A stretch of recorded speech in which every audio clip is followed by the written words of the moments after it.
सर्वोच्च न्यायालय निष्पत्ति को विरोध करी सारा देश में आज जो 14 घंटिया भारत बंद डाकरा दि जाइए यह अवसर में महांगा बर्चना दलित संगठन एथिरे सामिल होइछि।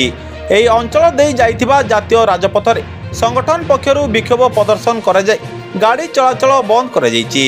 फलस्वरूप यह बंदर प्रभाव में स्थानीय बालीचंद्रपुर बजार समेत अन्यान्य अंचल में बंदर प्रभाव पड़ी।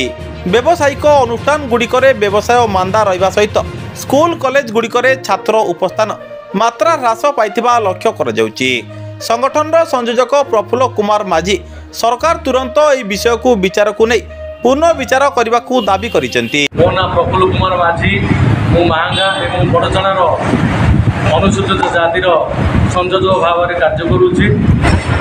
सुप्रीम कोर्ट को राय विरुद्ध में आज सारा भारत वर्ष में जो बंद डाकरा देइछंती दलित एवं आदिवासी संगठन माने सेमान को समर्थन करी आज ओडिशार महांगा एवं बड़चणार अनुसूचित जाति संगठन जो बंद डाकरा देइछंती सेतरे आमे सामिल हेचु एवं आम ड्राइवर भाई माने जो भली भाव में बंद को सफल करिबार आम मान को सहयोग करिसंती एवं गाड़ी मोटर संपूर्ण ठप हो जाइए एवं बंद संपूर्ण रूपे साफल्य होइछि एवं यह आगामी दिन में भारत सरकार एवं सुप्रीम कोर्ट उपर प्रभाव पकाइबो एवं से प्रभाव में सरकार तांकर पुनर्विचार करिवे।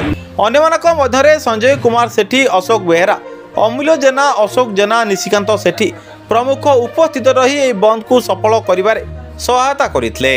Bureau report, Suryast news.